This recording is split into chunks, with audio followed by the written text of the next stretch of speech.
नमस्कार गुरु हजुर। हजुर। हामी अलिकति सिधै भूमिका नमादिकन म सिधै प्रश्नतिर जान्छु, त्यसै गरौँ होला है। हजुर। जुन म सर्वप्रथम प्रश्न कहाँबाट सुरु गर्न चाहन्छु भने किराँत धर्म भनेर पहिला तपाईँलाई एउटा किराँत धर्मको एउटा गुरुको नाताले पनि धेरै भनौँ धेरै अनुयायीहरूले किराँत धर्म किराँतीहरूले चाहिँ तपाईँलाई त्यो किराँत धर्मको एउटा गुरुको रूपमा पनि मानिन्थ्यो। तर पछिल्लो चरण एकैचोटि हेभेनली पद आउँदाखेरि यो अलिकति कता तालमेल कता के हो यो अलिकति बताइदिनुहोस् न। हजुर, थ्याङ्क यू। वेल, मैले सुरुमा विश्व धार्मिक सुधार एवं मानव एकताको दर्शन लिएर नारा लिएर अगाडि बढेको थिएँ। मेरो अलवेज उद्देश्य के थियो भने मानवताको कुरा, संसारमा मानवता घट्दै गएको छ र विशेष गरेर राजनीतिक कारण धार्मिक कारणले गर्दा मान्छेहरूमा लडाइँ चर्किरहेको छ। यस्तो नहोस्, मानवता हराउँदै गइरहेको छ, वारहरू चलिरहेका छन्। त्यसले गर्दा थोरै भए पनि त्यो मानवतालाई कसरी फेरि बिउताउन सकिन्छ भन्ने मेरो उद्देश्य थियो। जब सानो बच्चाकालमा केही टाइममा तपस्या ध्यानहरू गरेँ, स्पिरिचुअल ज्ञान इन्साइटनेस जब मैले प्राप्त गरेँ, त्यहाँदेखि संसारले जुन अहिले भोगिरहेको समस्या छ, यो भोगिरहेको समस्या एउटा धर्मले, एउटा जाति, एउटा वंशले होइन, एज अ होल ह्युम्यानिटीले, मानवताले भोगिरहेको समस्या हो। सारा संसारले, सारा संसारका मान्छेहरूले। त्यसले गर्दा मैले अलवेज मानवताको विषयमा चिन्तन मैले गरिरहेँ र विश्व धार्मिक सुधार एवं मानव एकताको सन्देश लिएर म हिँड्न थालेँ कि विश्वमै जति धर्महरू छन् त्यो धर्महरूमा सुधार आउनुपर्छ। कतिपय विकृति छन्, धर्महरूमा छोरीचेलीलाई दमन गरिएको छ है, धर्ममा अन्धविश्वासका कुराहरू छन्। मेरो मात्र धर्म ठुलो, तिम्रो धर्म सानो, मेरो मात्र धर्मले चाहिँ स्वर्ग लान्छ, तिम्रो धर्मले स्वर्ग लग्दैन। यस्तो खालको धर्ममा पनि त्यो विकृतिका कुराहरू थिए। अल्दो गड त एउटै हुनुहुन्छ नि, तर मेरो गड ठुलो, तिम्रो गड सानो, यस्तो खालको नहोस् भनिकन विश्व धर्ममा पनि केही सुधारहरू ल्याउन आवश्यक छ भन्ने मलाई लाग्यो। यसरी त विश्व धार्मिक सुधार एवं मानव एकताको नारा लिएर म अगाडि बढिरहेको बेला विविध धर्मसँग चाहिँ सहकार्य गर्ने मेरो एउटा सुरुवात भयो। जस्तै म पहिला लुम्बिनीमा गएँ, बुद्धिस्टहरूसँग बसेँ, त्यहाँ केही हदमा बुद्धिस्टहरूसँगै रहेर कार्य गरेँ, बुद्धिस्ट जस्तै भएर। अनि त्यस्तै पछिल्लोपल्ट चाहिँ नेपालको पूर्वीय ठाउँमा महागुरु फाल्गुनन्द, महाप्रभु ज्योतिनन्द, जसमुनि पन्थ, सच्चिदानन्द गुरुहरू भयो। उहाँहरूसँग सहकार्य गर्दै अगाडि बढ्ने क्रममा महागुरु फाल्गुनन्द अघि अल्दो नाम लिइसके तापनि महागुरु फाल्गुनन्दको चाहिँ पछिल्लोपल्ट सहकार्य भयो। पहिला महाप्रभु ज्योतिनन्दसँग सहकार्य भयो, किनभने स्पिरिचुअलिटीमा उहाँले राम्रो कुराहरू उठाउनु भएको थियो, बलिभोगको गर्नु हुँदैन भन्ने कुराहरू उठाउनु भएको थियो, समाजको चेतनाका कुराहरू उठाउनु भएको थियो। त्यसले गर्दा महाप्रभु ज्योतिनन्दसँग सहकार्य हुने कार्य भयो। सच्चिदानन्द गुरुजीसँग हुँदै गए, पछि गएर महागुरु फाल्गुनन्दसँग सहकार्य भयो। त्यो सहकार्य हुँदाखेरि त्यो टाइममा महागुरु फाल्गुनन्दको जुन आस्थावानहरू थिए, लभ्रेकुटी र स्पेसली हात्तीलेदामा, उहाँहरूले अलरेडी चाहिँ खडा गर्नुभएको रहेछ किराँत धर्म संरक्षण समिति भनेर। त्यो चाहिँ धेरै अगाडि उहाँहरूले खडा गरिसक्नु भएको रहेछ। त्यसपछि म त्यहाँ सहकार्य गर्न जाँदाखेरि महागुरु फाल्गुनन्दको सिद्धान्तसँग सहकार्य गर्न म गएको थिएँ। उहाँले चाहिँ के विषयमा कुरा उठाउनु भएको थियो, त्यो अघि मैले भने समाजको चेतना उठाउने, स्पिरिचुअलिटीका कुराहरू समाजलाई दिने, अनि यस्तै विकृतिका कुराहरू हटाउने कुरादेखि लिएर उहाँले भन्नुभएको सत्याङ्गमा पथ, उहाँले एउटा धर्मको नाम लिनु भएन, किराँत धर्म अर्थात् हिन्दू धर्म भन्नु भएन, सत्याङ्गमा भनेर भन्नुभयो। सत्यको विजय गराउने, सत्यको दर्शनलाई अगाडि बढाउने हो, त्यो दर्शनसँग म प्रभावित थिएँ र त्यो दर्शनसँग प्रभावित हुँदा सहकार्य हुन पुग्यो। तर अलरेडी किराँत धर्म संरक्षण समिति भनेर दर्ता भइसकेको रहेछ।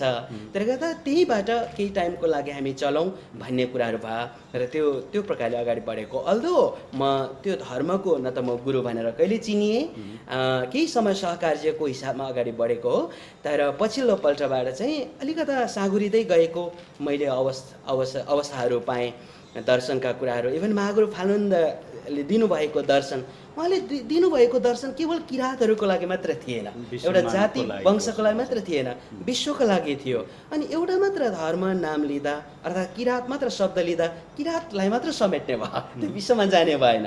जसरी बुद्धिस्ट धर्मलाई आज शाक्य धर्म मात्र भनेको भए शाक्य फ्यामिलीमा मात्र जान्थे नि, त्यस्तै क्रिस्चियन धर्मलाई यहुदी धर्म मात्र भनेको भए यहुदी फ्यामिलीमा मात्र जान सक्थे नि।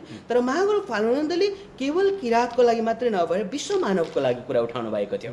त्यसले गर्दा जसरी भगवान् बुद्धले विश्व मानवको लागि कुरा उठाउनु भयो, लाइकवाइज त्यसो भएको कारणले गर्दा मैले चाहिँ त्यो कुरामा प्रभावित भएको हो। तर पछि गएर अलिक साँगुरीको शब्दहरू मैले पाएपछि I think this is the moment अलिकता विशाल रूपमा मानवताको फेरि एड्रेस गर्नुपर्छ भन्ने हिसाबले चाहिँ विश्व धार्मिक सोसाइ एवं मानवताकै नारालाई मूर्त रूप दिएको हेभेनली निर्वाणा। गुरुज्यू, त्यो जुन तपाईँले अहिले भनिराख्दाखेरि एउटा अलिकति आरोपित के पनि तपाईँमाथि लागेको छ त्यति बेलाको जुन यो सत्याङमा चाहिँ महागुरु चाहिँ फाल्गुनन्द लिम्बूहरूको पर्यो, म चाहिँ यता राईहरूको किराँत धर्म गुरु हुँ भन्ने खालको एउटा आरोप पनि लागेको थियो, त्यसबारे के भन्नुहुन्छ? मैले कहिले पनि कदापि पनि त्यस्तो भनेको छुइनँ। मैले हरेक मान्छेको लागि कुरा गर्ने, इभन अहिले हेभेनली निर्वाणा पाथमा चाइनिजहरू छ, जापानिजहरू छ होइन, हाम्रो नेपाली समुदायमा गुरुङ, मगर, थारू, शेर्पाहरू यहाँ छन्, सबै छन्। मैले हरेक टाइम मैले मानवताको कुरा गर्ने मान्छेले यो जात मेरो हो, यो धर्म मेरो हो भनेर भन्ने कुरा। अब यो अहिले पछिल्लो चरण गुरु, यो जुन विश्व मानवता सुधार भनेर तपाईँ अभियान चलाउनु भइरहेको छ, यसलाई चाहिँ अब तपाईँहरूको अनुयायीहरूले धर्म मान्ने हो कि एउटा सिद्धान्त मान्ने, यसलाई के भनेर चाहिँ तपाईँले तपाईँका अनुयायी र हाम्रा जति पनि दर्शक श्रोताहरूलाई भन्नुहुन्छ? मैले अलवेज सुरुवात कालदेखि मैले के सोच्दै आएँ भने यो संसारमा जति झगडाहरू लडाइँहरू भएको छ एउटा चाहिँ राजनीतिक कारणले गर्दा भएको छ, र त्योभन्दा ज्यादा चाहिँ धर्मको कारणले गर्दा संसारमा लडाइँहरू वारहरू भएको छ। त्यसले गर्दा अर्को धर्म सिर्जना गरेर फेरि एउटा कारक तत्व म बन्न कहिले पनि चाहिनँ त्यस्तो। त्यसले गर्दा हेभेनली निर्वाणा पाथ अथवा प्रेमवाद चाहिँ दर्शनको रूपमा अगाडि बढ्छ, अगाडि बढिरहेको छ। अल्दो फ्युचरमा जसरी भगवान् बुद्धले पनि धर्म बनाउँछ, बुद्धिस्ट धर्म बनाउँछ भनेर त अगाडि सर्नु भएको थिएन, उहाँले पनि दर्शनकै कुरा गर्नुभएको थियो। लर्ड जिजस क्राइस्टले पनि क्रिस्चियन धर्म हो यो भनेर भन्नु भएन तर पछि गएर धर्मकै रूपमा अरूले ग्रहण गरे। त्यस्तै हेभेनली निर्वाणा पाथलाई अर्थात् प्रेमवादलाई फ्युचरमा कसैले धर्मको रूपमा ग्रहण गर्छ होला सायद त्यो। तर मेरो विचारमा चाहिँ यो त्यसरी ग्रहण नगरेर एउटा दर्शनको रूपमा नै अगाडि सार्नुपर्छ भन्ने मेरो मान्यता हो। र यही कारणले गर्दा नै यहाँ विविध संस्कार संस्कृतिको स्थान छ, विभिन्न धर्मको स्थान छ। हेभेनली निर्वाणा पाथमा लाग्ने कोही क्रिस्चियनहरू पनि छन्, कोही हिन्दू पनि छन्, कोही बुद्धिस्ट पनि छन्। आफ्नो प्रकारको संस्कार उहाँले गर्न पाउँछ र गरि पनि रहेका छन्। यदि यो धर्म भएको भए जड हुन्थ्यो नि, हामी त्यस्तो गर्नु हुँदैन, अरू धर्म मान्नु हुँदैन, अरू संस्कार मान्नु हुँदैन भनेर भनिन्थ्यो। हेभेनली निर्वाणा पाथमा कदापि पनि त्यस्तो छैन। कुनै पनि धर्म मान्ने हेभेनली पथको अनुयायीहरूले अहिले जुन विभिन्न आफ्ना विविध संस्कार संस्कृतिहरू छन्, उहाँहरूले कसरी मान्नुहुन्छ त? उहाँहरूको आफ्नै संस्कारलाई फलो गर्नुहुन्छ कि एउटा हेभेनली पथको वेबाट चाहिँ त्यो संस्कार गरिन्छ, के छ? हेर्नुहोस्, यहाँ हेभेनली निर्वाणा पाथमा एउटा विशुद्ध चाहिँ बलिभोग बिनाको एउटा दर्शनात्मक प्रकारले एन्सेन सुरुवात भएको छ। त्यो पछ्याउनेहरू पनि छन्, तर त्यो बाध्यकारी होइन। यो पछ्याउनै पर्छ भनेर कहिले पनि यात्रीलाई भनिँदैन। र जब हेभेनली निर्वाणा पाथमा कोहीजना प्रवेश गर्नुहुन्छ, प्रेमवादमा प्रवेश गर्नुहुन्छ, यो चाहिँ संस्कार मान्नुपर्छ, यो एन्सेन मान्नुपर्छ, अरू मान्नु हुँदैन भनेर कदापि भनिँदैन। यो चोइसको सब्जेक्ट हो।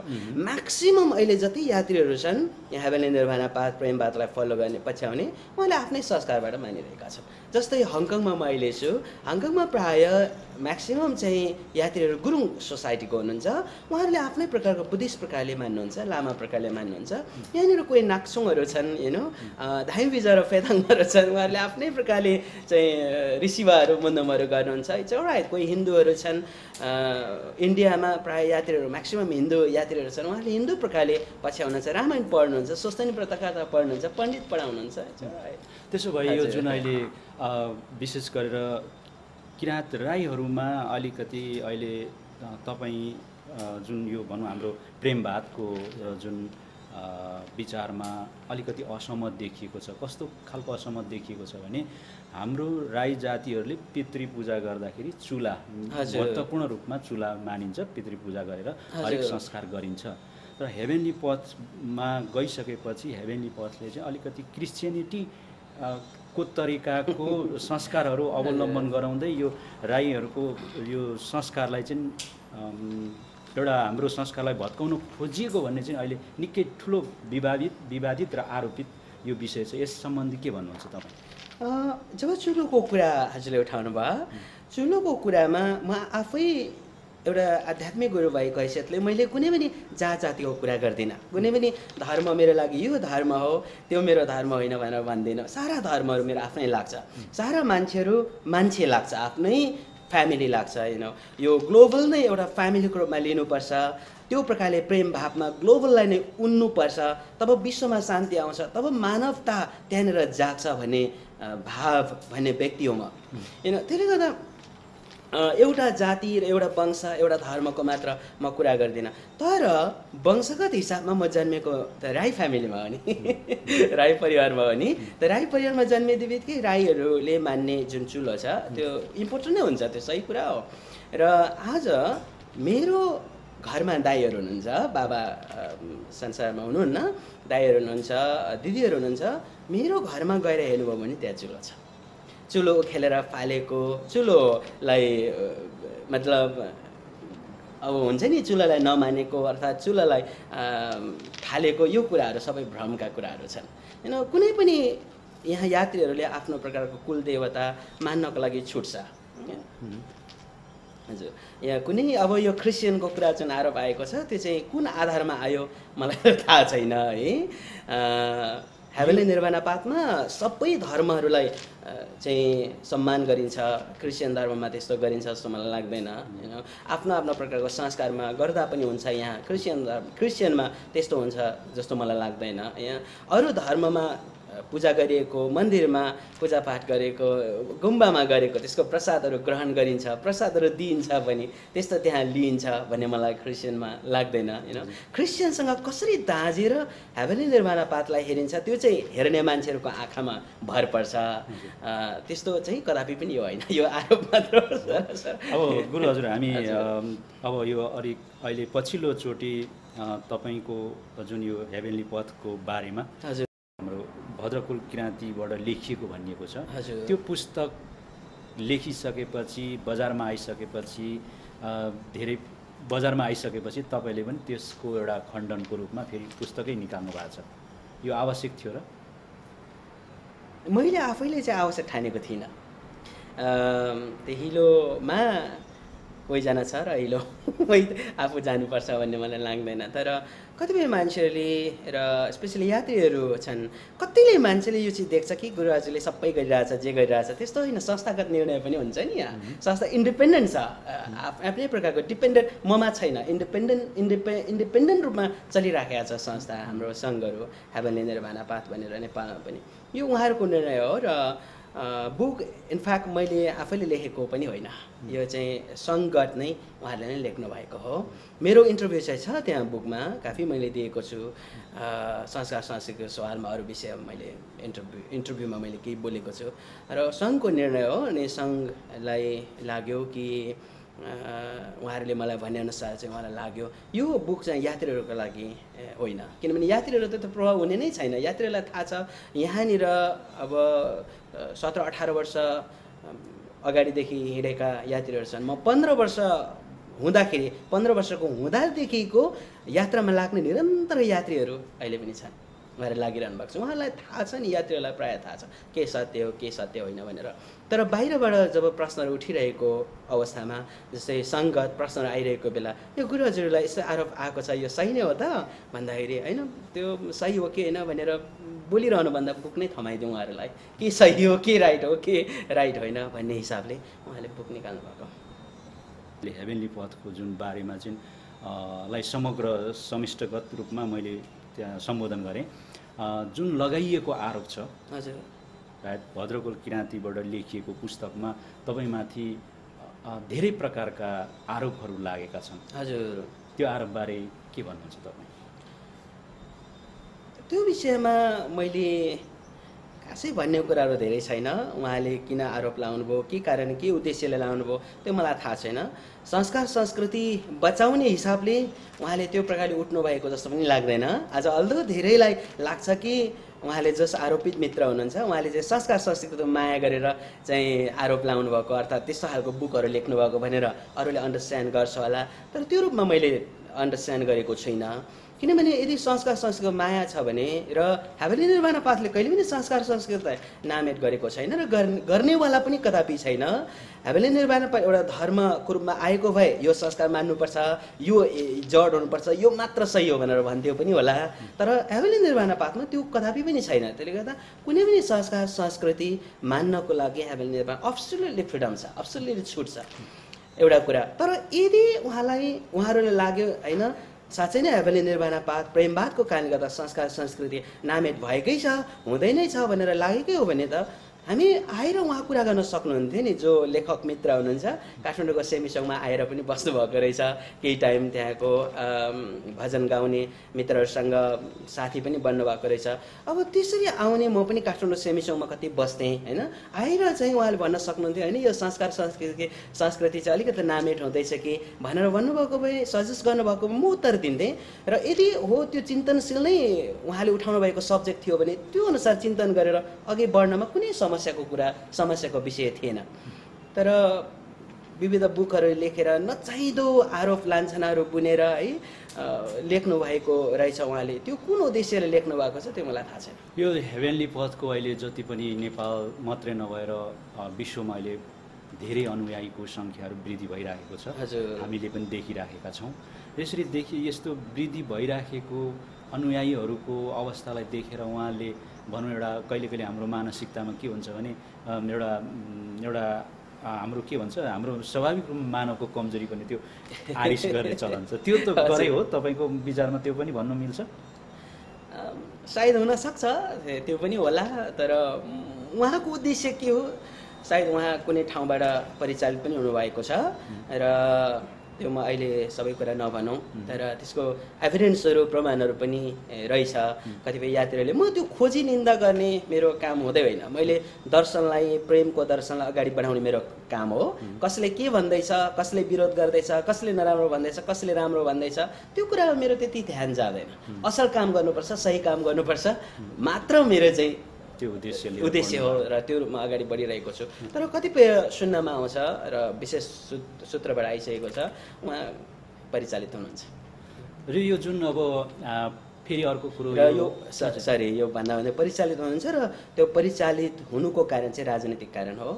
हाम्रो यात्रीहरूले हामीलाई भोट दिँदैन अथवा पछि गएर हामी हार्छौँ, हामी जित्दैनौँ भन्ने कुराले गर्दा अनि कतिपय राजनीतिक त्यही कारणले गर्दा खण्डन बुकमा राजनीतिक चक्रव्यूहमा ओम नन्द भनेर पनि लेख्नु भएको छ हाम्रो यात्रीहरूले।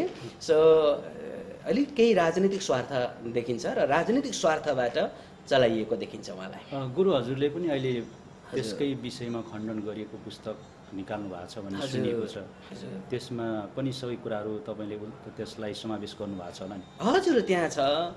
जस्तै सगरमाथा चढेको होइन गुरु हजुर त फोटोसपबाट बनाइएको भन्ने कुराहरू भनिएको छ। त्यो सगरमाथामा चढेको थिएँ, त्यो विटनेसहरू पनि छ फर इक्जाम्पल पेस गरिएको छ। अनि गुरु हजुर चाहिँ सरकारको सुराकी हो अथवा सेनाको राजाको सुराकी हो भनेर भनिएको रहेछ है। अनि त्यो चाहिँ कुन आधार लिएको, घोरेटारमा चाहिँ सेनाको सुराकी गर्न गएको यस्तो कुराहरू उल्लेख गर्नुभएको रहेछ। त्यतिखेर त्यो घोरेटारमा जसरी एउटा सानो काण्ड चाहिँ भएकै थियो र त्यो काण्ड गर्ने माओवादी पक्षबाट थियो र उहाँको कमान्डरले नै बोल्नु भएको छ, त्यो बुकमै उल्लेख छ होइन। अनि त्यस्तो कुराहरू थुप्रै आरोप लान्छनाहरू सेनाले हेलिकप्टर दिएको अरे त्यो त यात्रीहरूले दिएको, त्यो एभिडेन्सहरू प्रमाणस्वरूप सबै कुराहरू त्यहाँ उल्लेख भएको छ। हजुर, यति हो कि त्यो खण्डन बुकमा चाहिँ जो मित्रले लेख्नुभयो आरोपका कुराहरू त्यो आरोप होइन भनेर मात्र भनिएको छैन, त्यो चाहिँ प्रमाणसहित पेशहरू भएको छ। यो किन सही होइन उहाँले त्यस्तो कुराहरू। अनि यो जुन फेरि अहिले त अब अलिकति यो नेटको सिस्टम छ, तुरुन्तका तुरुन्त न्युजहरू छिटो प्रचार प्रसार पनि हुन्छन्, हाम्रा कानमा पनि आइपुग्छन्, गुरु हजुरको कानमा पनि आइपुगेकै होला होइन। यो जुन अहिले यो जुन जग्गाहरूको काण्डको कुरा पनि निस्केका छन्, जस्तो इटरीका काण्ड निस्केका छन्, भक्तपुरका काण्डहरू, त्यो जग्गा खरिदका काण्डहरू निस्केका छन्। यो चाहिँ हेभेनली पथको नाममा नभएर गुरु स्वयंको नाममा राखिएको छ, किनिएको छ, किन हो भन्ने खालका कुराहरू पनि यो हामीले चाहिँ यो सूचना हेर्छौँ। अब यो सूचना कति त सायद अभावको रूपमा पनि हुन सक्छन्, कति त सत्य तथ्य पनि हुन सक्छन्, तर निरन्तर रूपमा आइरहँदा गुरुबाट त्यस्तो कुनै किसिमको खण्डन पनि नभएकोले गर्दाखेरि तपाईँहरूको अनुयायीमा यो हेभेनली पथको अनुयायीहरूमा पर्ने असर केही असर पर्ला जस्तो लाग्दैन गुरुलाई? खाएको विष लाग्छ, नखाएको विष लाग्दैन, यात्रीहरूलाई सबलाई थाहा छ गुरु हजुरको नाममा छ कि संस्थाको नाममा छ भनेर। तर कतै यात्रीहरूलाई असर पर्ने भन्ने कुरा छँदै छैन। र यो खण्डन गर्ने त त्यो बुकमा सबै लेखिएको छ, त्यो विषयमा पनि पढ्न पाउनुहुन्छ। मेरो नाममा सुरुमा जस्तै यो गोर्खुको ल्यान्ड, काठमाडौँको गोर्खुको ल्यान्ड खरिद गरिएको थियो। त्यो कतिपय संस्थामा लानको लागि टाइम लाग्ने समयहरू केही आफ्नो प्राविधिक कारणले गर्दा सुरुमा पहिलाचोटि मेरो नाममा राखिएको थियो, पछि गएर संस्थाको नाममा आए। अहिले पनि जग्गा एक टुक्रा जग्गा पनि मेरो नाममा छैन। जो भएका थिए त्यो संस्थागत रूपमा आइसके सबै संस्थाको नाममा छ। र त्यो जग्गा जमिन आश्रमको लागि, मेडिटेसन हलको लागि अनि लभिङ होम हामीले स्पेसली सञ्चालन गरिराखेको छ। मेरो उद्देश्य नै कोही समाजमा केही न केही राम्रो होस् होइन, छोरीचेलीहरूलाई अगाडि बढाउनुपर्छ, आमाहरूलाई हाम्रो समाजमा दबिएका छ, शिक्षाको हिसाबमा, राजनीतिक हिसाबमा अनि धर्मको हिसाबमा, संसारको हिसाबमा धेरै दबावमा परेका छन्। त्यस्तो हुनु हुँदैन भनेर एउटा जनचेतनाका साथमा वृद्ध आमा बाबाहरूलाई सेवा गर्नुपर्छ, अनाथहरूलाई सेवा गर्नुपर्छ, हामीले सेवा गरिएन भने कसले सेवा गर्छ भन्ने खालको भावना ममा जहिले पनि थियो। र त्यस्तै भावना मिल्ने आमा बाबाहरू, यात्रीहरू पनि छन्। त्यसले गर्दा त्यस्तो सेवाहरू गरिँदैछ र त्यो सेवा कार्यको लागि अझ बृहत हुन सकोस्, बनाउन सकौँ, भवनहरू, लभिङ होमहरू बनाउन सकौँ भनेर खरिद गरिएको जग्गाहरू सबै हेभेनली पाथको अहिले नाममा छ। हजुर हजुर। जुन यो फेरि तपाईँ हेभेनली पाथको अब यो जुन प्रचार प्रसारको सिलसिलामा देशका विभिन्न देशको ठाउँमा प्रवचन दिइराख्नु भएको छ होइन, विश्व मानव एकताको रूपमा चाहिँ तपाईँले प्रवचनहरू दिएर मान्छेलाई एकीकृत गर्ने कामहरू गरिरहनु भएको छ, अनुयायीहरू बढिराखेका छन्। तथापि अहिले तपाईँ चाहिँ अब नेपालबाट चाहिँ विस्थापित भइसकेको भन्ने खालका कुराहरू पनि आएको छ, सायद यो गुरु हजुरको कानमा पनि पुगिसकेको होला। र यसबारे के हो, साँच्चै विस्थापित हुनुभएको हो कि? आफ्नो हेर्नुहोस्, एउटा आध्यात्मिक कुरा गर्ने मान्छे, मानवताको कुरा गर्ने मान्छेको आफ्नो देश, आफ्नो जात, आफ्नो वंश भन्ने कुरा हुँदैन अरे, ऋषि महात्माले भनेको कुरा। तथापि पनि मेरो आफ्नो देश नेपाल हो, म जन्मेको देश नेपाल हो, मेरो गाउँ मैनामैनी हो, कसरी म छोड्नु, देशबाट विस्थापित भएको भन्ने कुरा यो सरासर रङ हो।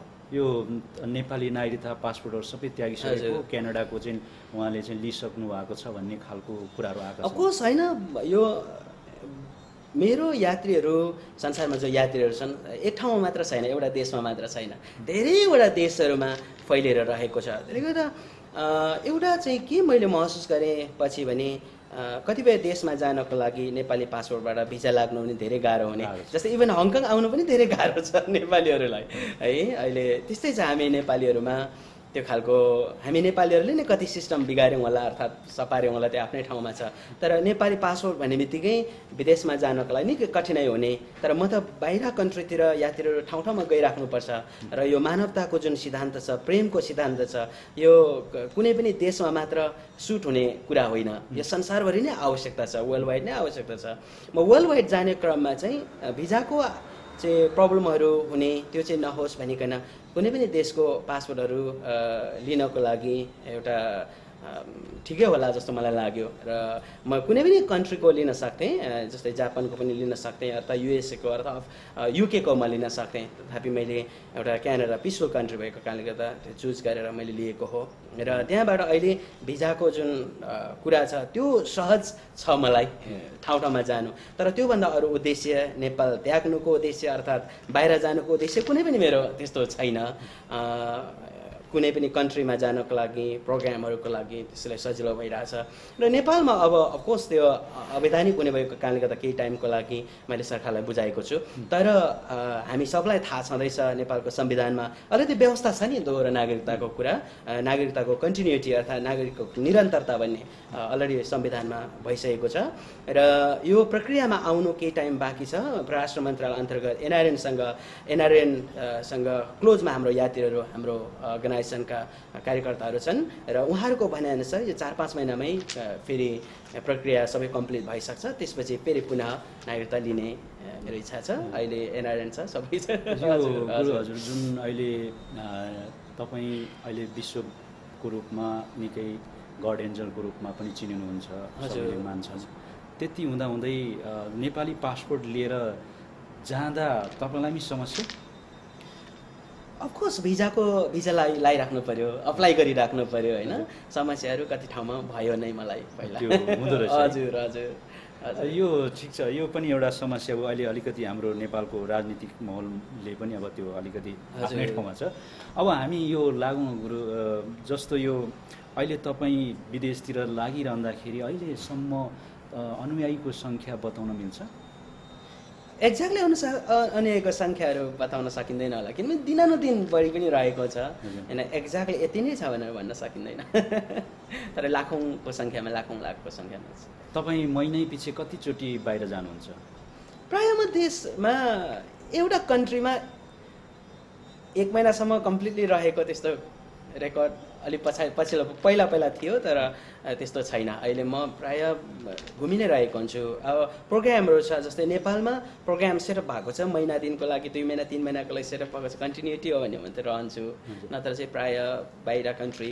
नेपाल त्यस्तो प्रोग्रामहरू भइ नै रहेको हुन्छ अब तपाईँ यहाँबाट भोलि जाँदै हुनुहुन्छ कता नेपालतिरै फर्किँदै हुनुहुन्छ कि अन्य देशतिर जाँदै हुनुहुन्छ अहिले म यहाँबाट चाहिँ अफ्रिका जाँदैछु नाइजेरिया हजुर हजुर त्यहाँको प्रोग्राम सिद्धिसकेपछि फेरि मेरो जापानतिरको प्रोग्राम छ अनि भियतनामको प्रोग्राम छ सिङ्गापुरको प्रोग्राम छ त्यसपछि फेरि म ब्याक टु नेपाल जान्छु नेपालमा फेरि मेरो प्रोग्राम छ भने यो अहिले नाइजेरियनहरू चाहिँ के हाम्रै नेपाली समुदायहरू हुनुहुन्छ होइन नाइजेरियनहरू नै हजुर हजुर अनि यति साह्रो अनुयायीहरू बढिरहेको अवस्थामा तपाईँलाई गड एन्जलको रूपमा पनि मानिरहेको अवस्थामा यस्तो आरोप लाउँदाखेरि तपाईँलाई भनौँ गुरु हजुरलाई चाहिँ आफैलाई कति नराम्रो लाग्दैन मलाई पटक्कै लाग्दैन म सम्झिन्छु म त एउटा सामान्य मान्छे हो कसैले मलाई भन्छ उहाँ भगवान हो भनेर जबरजस्ती भन्ने प्रयास गर्छ भगवान भनेर प्रमाणित गर्न खोज्नु भए जस्तै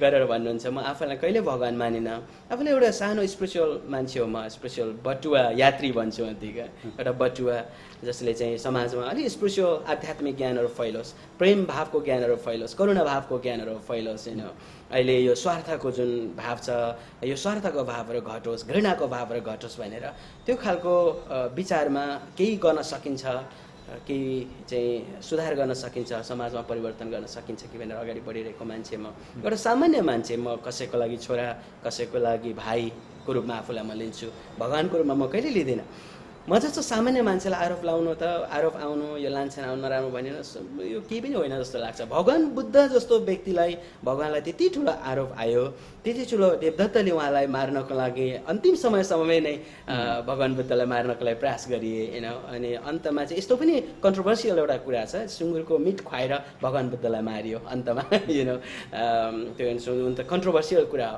तर भगवान बुद्धलाई कति चाहिँ एट्याक आएन होला हात्तीलाई मताएर चाहिँ छोडिदिने बुद्धलाई चाहिँ मारोस् भनेरदेखि ढुङ्गा हिर्काउनेदेखि लिएर पासो थाप्नेदेखि लिएर तरुवारले गर्नेदेखि लिएर अब जिजस क्राइस्ट आफ्नै समुदाय आफ्नै जात यहुदी फ्यामिली उहाँलाई क्रसमा लागेर मारे सोक्रेटिसलाई विष पिलाइए होइन यस्तो राम्रो असल कार्य गर्ने व्यक्तिहरूलाई यति धेरै बाधा अर्चना आए प्रब्लमहरू आए शङ्कराचार्यलाई काँचीको शङ्कराचार्य 9 वर्षमा जेल थुनियो हत्या गरे भनेर तर 9 वर्षपछि चाहिँ होइन उहाँले हत्या गर्नुभएको होइन उहाँको निर्देशन पनि छैन भनेर 9 वर्ष जेल अलरेडी भोगाइसकेर बाहिर निकालिए होइन बाबा साई बाबा भगवान बाबा साई बाबालाई कति नराम्रो भनिन्छ भगवान बाबा साई बाबाले कति राम्रो काम गर्नुभएको जस्तो लाग्छ मलाई खाने पानीहरू दिनुभयो गरिब दिन दुखीहरूको लागि के चाहिँ गर्नु भएन होला भगवान साई बाबाले है उहाँले धेरै कुछ गर्नुभएको छ तर त्यो पक्षलाई नहेरेर विविध खालको आरोप र लान्छनहरू आए।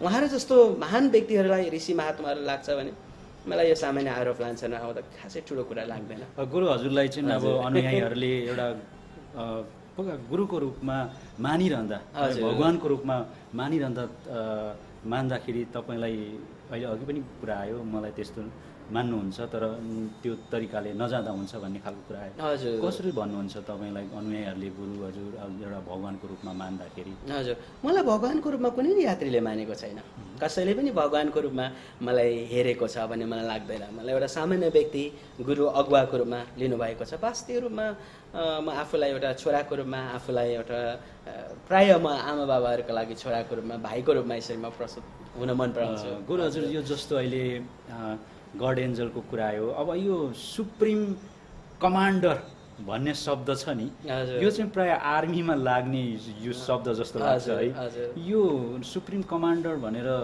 गुरु हजुरको नाममा चाहिँ भन्नु चाहिँ कारण के हो? कमान्डर नै चाहिँ भनेको छैन होला, सुप्रिम मास्टरको डान्स सुप्रिम मास्टर, हजुर टाइटल हो, मलाई दिएको टाइटल हो। जस्तै बालतपी सद्गुरु ओमनन्द पनि मलाई दिएको नाम हो, टाइटल हो। जति पनि मेरो नाममा टाइटलहरू थपिएका छन् जस्तो टाइटल हो, अरूले दिएका टाइटलहरू हुन्। सुप्रिम गड एन्जल, हजुर हजुर, कमान्डर चाहिँ होइन। हजुर हजुर, तर त्यो म सुप्रिम भनेर आफूलाई भन्न पनि रुचाउँदिनँ। पछिल्लोपल्ट यात्रीहरूले गडान्जल भनेर अगाडि सारे यो कुरालाई त्यसले त्यो रूपमै अगाडि बुझे उहाँहरूले। तर यसको अर्थ चाहिँ अन्यथा लाग्नु हुँदैन, यो एउटा टाइटल हो, कसैले दिएको बस लाग्दैन। अब गुरु हजुर, हामी कार्यक्रमको अन्तिममा आइसकेका छौँ। हजुर, जस्तो हाम्रो दर्शक श्रोताहरूलाई यो भनिदिनुहोस् कि हेभेनली पथको मूल मर्म एकचोटि हाम्रा दर्शक श्रोताहरूलाई बताइदिनुहोस्। हेभेनली पाथले गर्न चाहेको, हेभेनली निर्वाण पाथले गर्न चाहेको त्यो अघि मैले भने धर्ममा सुधारहरू आउनुपर्छ। आज धर्मको कारणले गर्दा संसारमा लडाइँ भइरहेको छ, एकअर्कामा मारामार भइरहेको छ। हामी प्यालेस्टाइन र इजरायलको कुरा देख्छौँ, त्यहाँ क्रिस्चियन र इस्लाम बिचको त्यो लडाइँ हो इन्डाइरेक्टली रूपमा। अनि काश्मीरको हामी लडाइँ देख्छौँ, त्यो पनि इन्डाइरेक्ट रूपमा हिन्दू र मुस्लिमको लडाइँ हो। धर्मको कारणले गर्दा धेरै लडाइँहरू भइरहेको छ। यस्तो नहोस् भनिकन धार्मिक सहिष्णुताको कार्यहरू गर्दै अगाडि बढ्ने हेभेनली निर्वाण पाथको उद्देश्य छ। यो धर्मको सवालमा, आध्यात्मिकताको सवालमा भने आध्यात्मिकताको सवालमा आध्यात्मिकता जागरण गराउने, मान्छेहरूमा प्रेम भावको कुरा जागरण गराउने, करुणा भावको कुराहरू जागरण गराएर लाने। अनि अरू सोसल वर्कहरू कामहरू गर्नुपर्छ। हामी मान्छेहरू एकदमै सुरदुर्लभ सब ग्रन्थ गावा बडो भाग्य से मानुष तना पावा, मान्छेको जिन्दगी बडो भाग्यले पाएका छौँ अरे। र हामी जुन रूपमा छौँ हामीले केही न केही गर्नुपर्छ, अरूको लागि सेवा गर्नुपर्छ, हाम्रो कर्म असल हुनुपर्छ। हाम्रो कर्म असल भयो भने न हामी पनि राम्रो हुन्छौँ, पछि फ्युचर लाइफ आफ्टर डेथ पनि। तर त्यो मात्र नसम्झेर अहिले जुन दुःखमा परिरहेका छन् नि, उहाँहरूको दुःख आफ्नै दुःख सम्झेर हामीले केही सेवा गर्नुपर्छ भन्ने हेभेनली निर्वाण पाथको धारणा छ। जस्तै अहिले स्कलरसिपहरू हामीले सुरु गर्ने पहिलादेखि योजना थियो, अब यो लागू हुँदैछ। यो सालदेखि गरिब दिनदुखीका बच्चाहरूलाई स्कलरसिपहरू दिने, अनि अनाथालय बच्चाहरूको लभिङ होम अलरेडी सुरुवात भइसकेका छ। वृद्ध आश्रमको तयारी छ, अब वृद्ध आमाबाबाहरूलाई राखेर सेवा गर्ने भनेर। त्यस्तै अरू दुखी गरिबहरूको लागि के सेवा गर्न सकिन्छ त्यो भयो।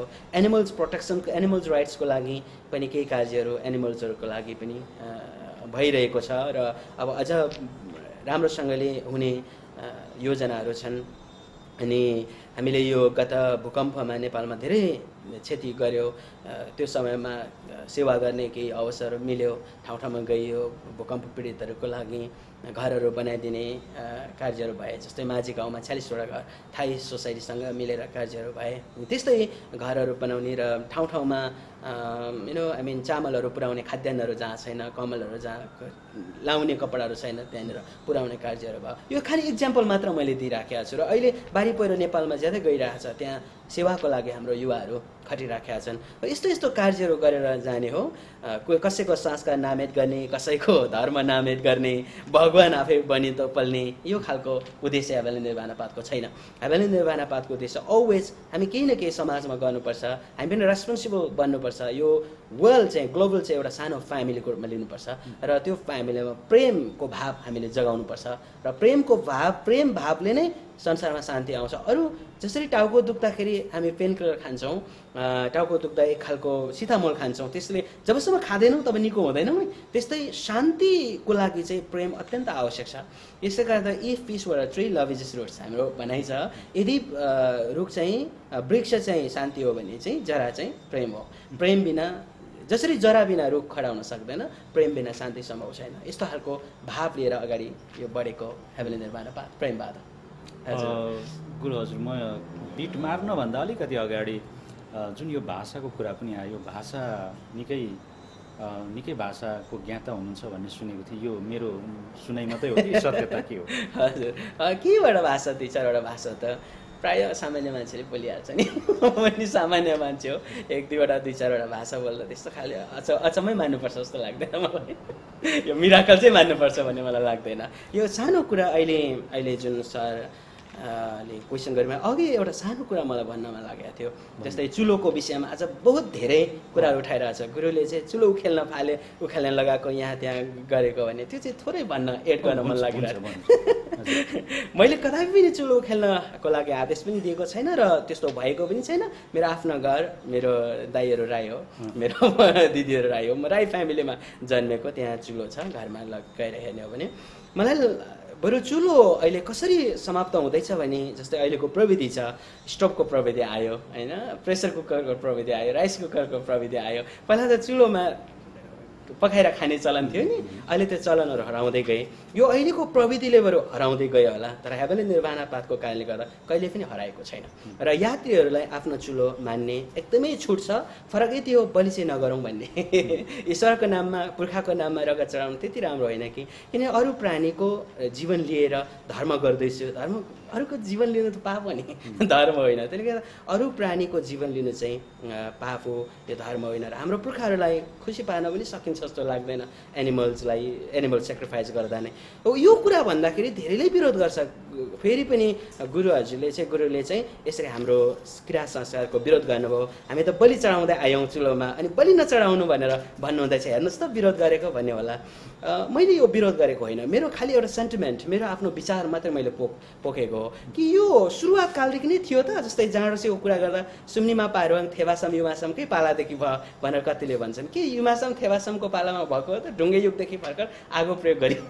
त्यसले गर्दा यदि युमासम थेवासम अर्थात् आदम इभ अर्थात् सुम्निमा पारुवाङकै समयदेखि जाँडोसी बनेको हो भन्ने कुरा तर्क, आई थिङ्क त्यो राइट तर्क छैन। ढुङ्गे युगदेखि आगो प्रयोग गर्न थालियो भने कसरी जाँडोसी बनाइयो होला, के आगोले जाँडोसी बनाइयो होला होइन। त्यसले गर्दा यो जाँडोसी चलाउने प्रथा पनि सुम्निमा पारुवाङदेखि भएको हो भनेर कतिले भन्छन्। I think that's not right way, that's not right. त्यो चाहिँ एउटा स्टेटमेन्ट हो जस्तो मलाई लाग्दैन। त्यस्तै बलि प्रथा पनि सुरुवातदेखि नै भएको हो त। एउटा अझ अन्वेषणको एउटा कुरा हो, अझ त्यो रिसर्चको सवाल हो यो होइन। त यति मात्र हो, यात्रीहरूलाई कुनै पनि चुलो पूजा अहिले पनि गरिराखेका छन्। हाम्रो नाक्सुङहरू, धामी बिजुवा, फेदाङमाहरू म्याक्सिमम् यात्रीहरू छन्। इभन फर इक्जाम्पल ताप्लेजुङमा आजभन्दा केही महिना अगाडि मात्र एकजना भुइँफुटा धामी पनि आउनुभयो, हाम्रो यात्रामा जोइन हुनुभयो। र उहाँ यात्री पनि हो, तर ढ्याङ्ग्रो पनि बजाउँदै हिँडिरहनु भएको छ।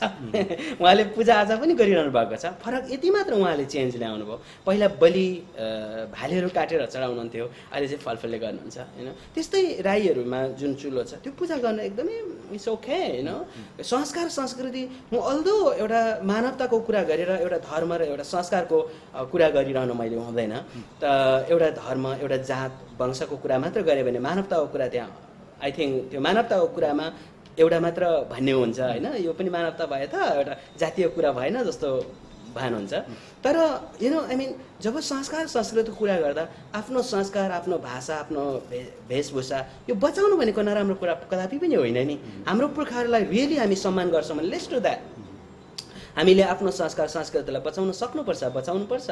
तर गुरुहरूले मेटाएर फाल्यो, मेटाइदियो संस्कार, आफ्नो चाहिँ सबै समाप्तै पार्यो भन्ने कुरा म अग्री छुइनँ। कहाँ यदि मेटिँदैछ भने कसरी मेटिँदैछ, लेट्स सिट डाउन होइन। हामी डिस्कस गर्न सक्छौँ, छलफल गर्न सक्छौँ। कुनै पनि राईको मात्र होइन, लिम्बूको मात्र होइन, हेभेन्ली निर्वाणा पाथमा गुरुङ पनि छ, मगर पनि छ होइन, थारू पनि छ।